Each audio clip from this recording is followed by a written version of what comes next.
நமஸ்காரம் எல்லாருக்கும். இன்னைக்கு குரு பூர்ணிமா, அதாவது குருவை நாம் போற்றும் ஒரு நாளாக இது கொண்டாடப்படுகிறது. சோ குருங்கிறது நம்மளுக்கு ஆதி குருவான தட்சிணாமூர்த்தியிலேருந்து நம்மளுக்கு ஆரம்பிக்கிறது குரு பரம்பரை. அதற்கப்புறம் நம்மளுடைய ஜெகத்குருவா இருந்த ஆதிசங்கரர், அதுக்கப்புறம் அவர் வழியா வந்த பலவேறு சங்கராச்சாரியார்கள், பல்வேறு பீடாதிபதிகள் எல்லாருமே நம்மளுக்கு அந்த இதுல வரா. இன்றைக்கு லேட்டஸ்டா நம்மளுடைய சத்ய சந்திரசேகரேந்திர சரஸ்வதி சுவாமிகள் வரைக்கும், புது பெரியவா வரைக்கும் அத்தனை பேருடைய அனுகிரகமும் நம்மளுக்கு இன்னைக்கு கிடைக்கணும் அப்படின்னு இந்த குரு பூர்ணிமா நன்னாள்ல நம்ம வேண்டிப்போம், பிரார்த்தனை பண்ணிப்போம். சோ இந்த குரு அஷ்டகம் அப்படிங்கிற ஒரு ஸ்லோகம், சின்ன ஸ்லோகம் தான், 8 ஸ்டான்ஸா தான் இருக்கு. அதுக்கப்புறம் 9வது ஒன்னே ஒண்ணு பலஸ்ருதி நம்மளுக்கு வரும். இதை எழுதினது ஆதிசங்கர பகவத் பாதர், ஜெகத்குரு. 32 வயசுல எல்லா எப்பேற்பட்ட அற்புதமான காவியங்கள், அற்புதமான ஸ்தோத்திரங்கள் அவர் நம்மளுக்காக கொடுத்திருக்க. அவர் சாட்சாத் அந்த பரமேஸ்வரருடைய மறு அவதாரமாக கருதப்படுகிறார். சோ அவர் அந்த ஆதிசங்கரர் அவருடைய குருவான கோவிந்த பகவத் பாதால போற்றி அருளச் செய்த இந்த ஸ்லோகம் தான் குரு அஷ்டகம். சோ ஒவ்வொரு ஸ்லோகத்திலையும் கடைசி வரி பார்த்தோம்னா ததஹ்கிம் ததஹ்கிம் ததஹ்கிம் ததஹ்கிம் 4 வாட்டி சொல்வா. ஒரு வாட்டி இல்ல, 4 வாட்டி அத அழுத்தந்திருத்தமா சொல்றா. சோ அத அப்படி திருப்பி திருப்பிய சொல்றது என்னன்னா ரீஐட்ரேட் பண்றா, அதனுடைய அந்த அவசியத்தை நம்மளுக்கு உணர்த்துறது. சோ நம்மளுடைய இந்த சம்சார சாகரத்தை கடக்கறதுக்கு ஒரு எளிய உபதேசமா இத நம்ம எடுத்துக்கலாம். அந்த குருவுடைய அனுகிரகம் இல்லாமல் அதை நாம் தாண்ட முடியாது, இந்த சம்சார கடலை நம்மால் தாண்ட முடியாது அப்படிங்கறதை ரொம்ப தெளிவா இந்த ஸ்லோகம் மூலம் அவர் உணர்த்துறார். ஓகேவா? சோ இந்த ஸ்லோகம், முதல் ஸ்லோகம் பார்ப்போம். நம்ம சாரதா புஜங்கம் அந்த இதுலயே இத சொல்லிடலாம், சிம்பிளா இருக்கும். ஷரீரம் சுரூபம் ததா வா கலத்ரம் யசச்சாருசித்ரம் தனம் மேருதுல்யம் மனश्चेन्न லக்னம் குரோரங்கிரி பத்மே ததஹ் கிம் ததஹ் கிம் ததஹ் கிம் ததஹ் கிம். நம்ம நினைச்சுப்போம் வாழ்க்கையில காசு இருந்தா போறோம், அது இருந்தா எல்லாத்தையும் பெரட்டிடலாம் அப்படின்னு நினைச்சுப்போம். ஆனா அந்த காசு எல்லாத்துக்கும் உதவாது. அதே மாதிரி உடல் ரொம்ப அழகா இருந்தா, கம்பீரமா அப்படியே கண்ணுக்கு பார்க்க அவ்வளோ அழகா நம்ம இருக்கலாம். ஆனா நோயற்று இருந்தாதான் அதுக்கும் மதிப்பு. அதுதான் குறைவற்ற செல்வமா இருக்கு. சோ நம்மளுடைய கௌரவம், மாலை, மரியாதை எல்லாமே நிறைய இருந்தா சந்தோஷம்தான்.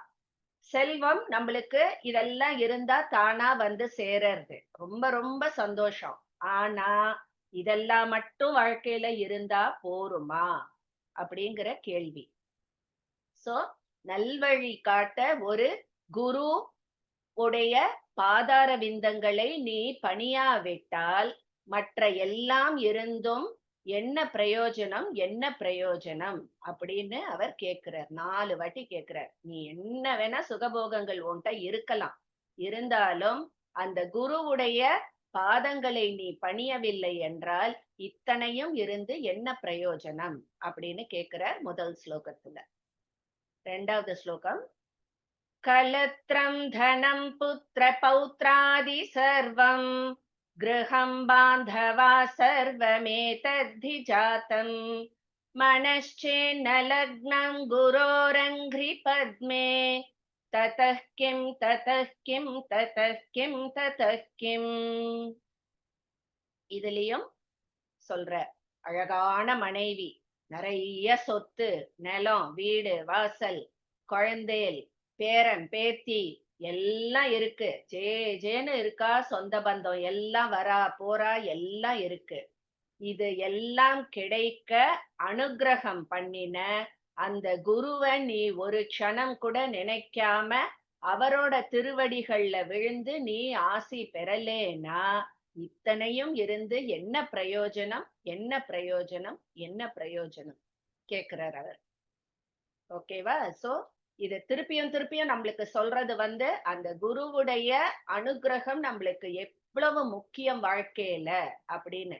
எத்தனை இருந்தாலும் அது எல்லாத்துக்கும் மூல காரணமா இருந்த அந்த குரு கடாட்சம் நம்ம அவருடைய பாதங்கள்ல சரண் அடைய வேண்டும். அது இல்லைன்னா இத்தனையும் இருந்து பிரயோஜனம் இல்லை அப்படின்னு சொல்ற. அப்பேற்பட்ட ஒரு எளிய உபதேசம் இந்த சம்சார சாகரத்தை நாம் கடப்பதற்கு. குரு அனுக்கிரகம் இல்லாம இது எதுவுமே நம்மளுக்கு கிடைக்காது அப்படிங்கறத சொல்றார். மூணாவது, ஷடங்காதிவேதோ முகே சாஸ்திர வித்யா கவித்வாதிகத்யம் சுபத்யம் கரோதி மனश्चेन्न लग्नं गुरोरङ्घ्रि पद्मे ततः किं ततः किं ततः किं ततः किम्. சோ நம்ம உடம்புல பார்த்தோம்னா நம்மளுக்கு நிறைய அங்கங்கள் இருக்கு. கை, காலு, மூக்கு, கண்ணு, அந்த மாதிரி பார்ட்ஸ் ஆஃப் த பாடி எல்லாம் இருக்கிற மாதிரியே வேதத்தையும் நம்ம ஒரு உருவமா மனுஷனா பார்த்தோம்னா அதுக்கும் 6 அங்கங்கள் இருக்காம். சோ இப்போ நம்ம என்ன ஞானம் நம்ம அடைஞ்சாலும் அத நம்ம வெளிப்படுத்தணும்னா அதுக்கு வாய் தான் நம்மளுக்கு உதவுறது இல்லையா? அதே மாதிரி நம்மளுக்கு அப்பேற்பட்ட அபார ஒரு கற்பனை சக்தி, அவ்வளோ நல்ல உங்களுக்கு கவித்துவம் இருக்கு அப்படின்னாலும் அதை எழுத்து வடிவமா நம்ம வெளியில கொண்டு வரணும்னா அதுக்கு கைகள் உதவுறது இல்லையா? என்னதான் நீ சக்தி இருந்தாலும் அது அந்த அங்கங்கள் நம்மளுக்கு தேவைப்படுறது அப்படின்னு சொல்றா. சோ அவனோட இப்போ அந்த நம்மளுடைய மனமானது அந்த குருதேவருடைய தாமரை திருவடிகளை சரண் கொள்ளவில்லை என்றால் இது எல்லாமும் இருந்து என்ன பிரயோஜனம்? இத்தனை அங்கங்கள் இருந்தும் என்ன பிரயோஜனம்? அந்த மனம் அப்படிங்கிற அந்த அங்கம் அந்த குருதேவருடைய தாமரை திருவடிகளில் மையம் கொள்ளவில்லை என்றால் இது அத்தனையும் இருந்து என்ன பிரயோஜனம்? இந்த அங்கங்கள் இருந்தும் பிரயோஜனமே இல்லை அப்படிங்கிற மாதிரி சொல்ற மூணாவது இதுல. விதேசேஷு மான்ய ஸ்வதேசேஷு தன்யஹ சதாச்சார விருத்தேஷு மத்தோ ந சான்யஹ மனश्चेन्न लग्नं गुरोरङ्घ्रि पद्मे ततः किं ततः किं ततः किं ततः किम्. அதே மாதிரி இங்க என்ன சொல்றா? நான் போற இடம் எல்லாம் எனக்கு எப்பேற்பட்ட மரியாதை மதிப்பு தெரியுமா? இப்படி என்ன வரவேற்பா தெரியுமா? எப்பேற்பட்ட கௌரவம் எனக்கு என் சொந்த ஊர்ல இருக்கு தெரியுமா அப்படின்னு அவ்வளோ பெருமை நீ பட்டுக்கலாம், அவ்வளோ வளமை உடையவனா இருக்கலாம், அவ்வளோ சௌரியமானவனா நீ இருக்கலாம். ஆனா இதுல நீ இந்த சந்தோஷத்துல நீ குளிர்காயலாம். ஆனாலும் உனக்குன்னு ஒரு மனசு இருக்கு இல்லையா? அது எப்பவாவது உன் குருவுடைய தாமரை திருவடிகளில் சரணடைந்து அங்கேயே நிலை பெற்று இருக்கா அப்படிங்கறத நீ யோசிச்சு பாரு. இல்லைன்னா மத்தது எல்லாம் இருந்து உனக்கு என்னடா பிரயோஜனம், என்ன பிரயோஜனம் அப்படின்னு கேக்குற. நீ 1000 பீத்திக்கலாம், இப்படியாக்கம் அப்படியாக்கம்னு இது பண்ணிக்கலாம். ஆனாலும் உன் மனசு அந்த குருவுடைய பாதங்கள்ல சரணடைஞ்சு ஒரு 5 நிமிஷம் அதுல லயிக்காம இருந்தா என்ன பிரயோஜனம்? இது அத்தனையும் இருந்து அப்படின்னு சொல்ற. அடுத்தது, क्षमामण्डले भूपभूपालवृन्दैः सदा सेवितं यस्य पादारविन्दम् मनश्चेन्न लग्नं गुरोरङ्घ्रि पद्मे ततः किं ततः किं ततः किं ततः किम्. சோ 3, 4, 2 லைனும் நம்மளுக்கு எல்லா ஸ்லோகத்திலயும் ஒரே மாதிரிதான் வருது.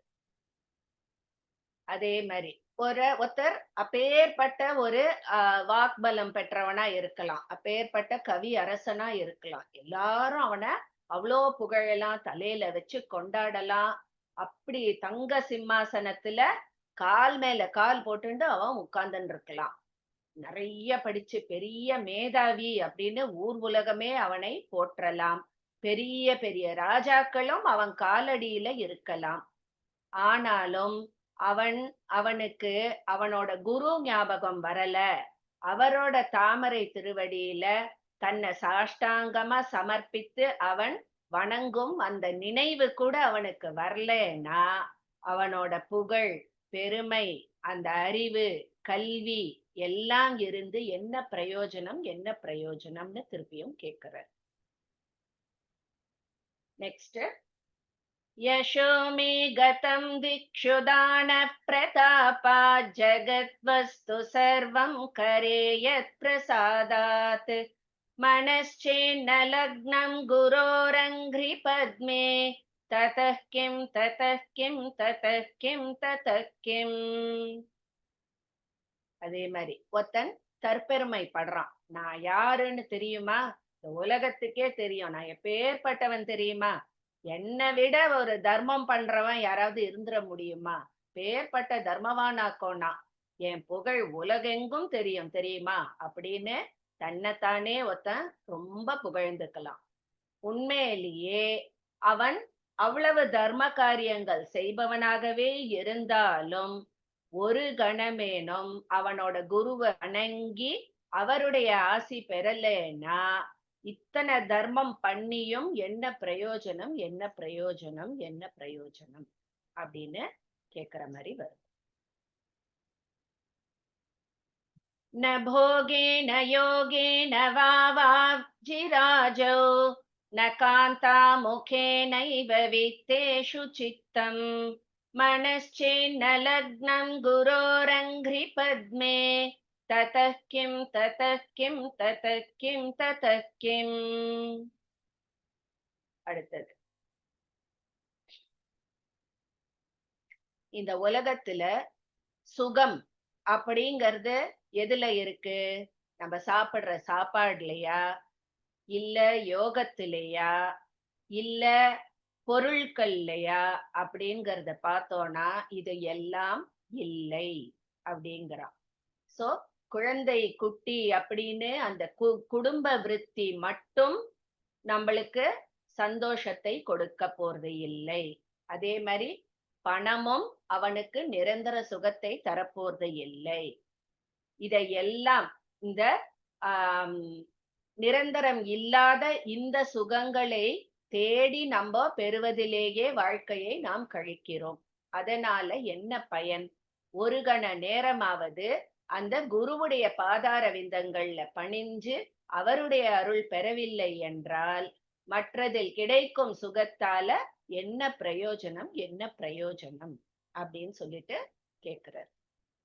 சோ மொத்தத்துல எல்லா ஸ்லோகத்திலயுமே கடைசியில அதுதான். சோ இது எதுக்கு திருப்பியும் திருப்பியும் நம்மளுக்கு ரீஹைட்ரேட் பண்றா?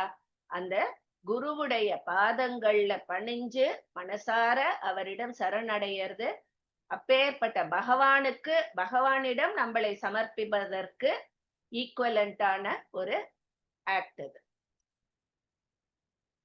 அரண்யேன வா ஸ்வஸ்ய கேஹேன கார்யே न देहे मनोवर्तते मे त्वनर्घ्ये मनश्चेन्न लग्नं गुरोरङ्घ्रि पद्मे ततः किं ततः किं ततः किं ततः किम्. இப்போ ஒரு காடு இருக்கு. எல்லாருக்குமே இயற்கையில ரொம்ப ஒரு பிடிச்ச ஒரு விஷயம்ங்கிறது காடு. ஏன்னா அப்பேற்பட்ட ஒரு மரங்கள், தோப்பு, அது இதுன்னு பச்சை பசேல்னு இருக்கு இல்லையா? சோ அந்த காடு எல்லாருக்கும் பிடிக்கும். அதே மாதிரி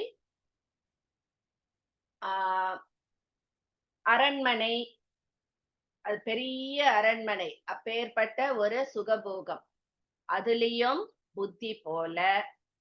அதே மாதிரி நித்தியம் செய்ய வேண்டிய அந்த கடமைகள், அதுலயும் அவன் புத்தி போல. அவனுடைய சொந்த தேகம், அத நன்னா உடலை பாதுகாக்கணும் அப்படிங்கறதுலயும் அவன் எண்ணம் போல. சோ இது எல்லாம் விட்டு வேற இதையேதான் நம்மளுக்கு சுத்தி சுத்தி இதுவாருது. சோ இதெல்லாம் வந்து நீ துறந்தா மட்டும் நீ பெரிய ஞானி ஆயிட முடியுமா? எனக்கு வந்து செல்வத்துல இஷ்டம் இல்ல, எனக்கு அரண்மனையில இஷ்டம் இல்ல, பொருள்ல இஷ்டம் இல்ல, குழந்தை குட்டியில இஷ்டம் இல்லன்னு நீ மட்டும் இருந்துட்டா, நீ ஒரு பெரிய ஞானி மகானா ஆயிட முடியுமா? அப்படின்னு கேக்குறார். ஒரு கணமாவது நீ உன் குருவ நினைச்சியா? அதுதான் முக்கியம். சோ குருவுடைய தாமரை திருவடிகளில் நீ சரணடைந்தாயா? நீ அப்படி செய்யலேனா மத்த நீ என்ன சாக்ரிஃபைஸ் பண்ணினாலும் என்ன பிரயோஜனம் என்ன பிரயோஜனம்னு கேக்குறா. சோ நான் இதெல்லாம் துறந்து விட்டேன் அப்படின்னு சொல்லி நான் ஒரு பெரிய ஞானின்னு நீ நினைச்சிருந்தா அது தப்பு. இதையெல்லாம் துறக்கிறது மட்டும் வந்து நீ ஞானி ஆகிவிட முடியாது. அந்த குருவுடைய பாதங்கள்ல நீ சரணடைஞ்சு அவருடைய அருள் பெறலேனா இந்த செயல்கள்னால என்ன பிரயோஜனம் அப்படின்னு சொல்லி 8வது ஸ்லோகத்தையும் முடிக்கிற. 9வது ஸ்லோகம் பலஸ்ருதியா நம்மளுக்கு வருது. குரோரஷ்டகம் யஃ படேத் புண்ணியதேஹி யதிர்பூபதிர்ப்ரம்மச்சாரி ச கேஹி லபேத் வாஞ்சிதார்த்தம் பதம் பிரம்ம சந்யம் குரோருக்த வாக்கியே மனோ யஸ்ய லக்னம் அப்படின்னு சொல்லிட்டு பலஸ்ருதி சொல்றார். இந்த குரு அஷ்டகம் 8 ஸ்லோகங்கள் கொண்ட இந்த குரு அஷ்டகத்தை யார் உணர்ந்து அதுபடி தன்னோட குருவை எப்போதும் வணங்கி, குரு இல்லைன்னா நம்ம ஆச்சாரியா மகா பெரியவாள மனசால நினைச்சா கூட போறோம். அவரிடம் மனதால நினைத்து அவர்கிட்ட சரணடைஞ்சாலும் சரி, அவனுக்கு என்ன மாதிரி எல்லாம் பலன் கிடைக்கும் தெரியுமா?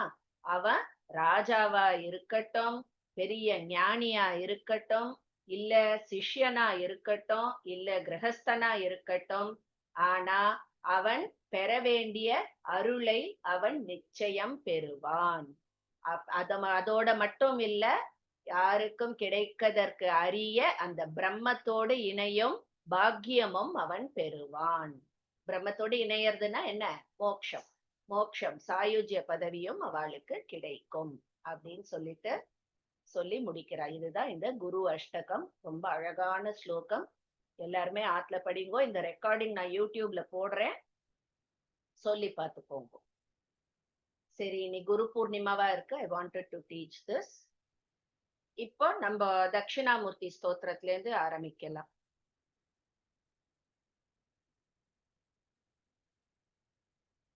மைதிலி மாமி சொல்றேல? யாரு மேடம்? நானா? எஸ், இருங்க. தட்சிணாமூர்த்தி இல்ல, சௌந்தர்யலகரி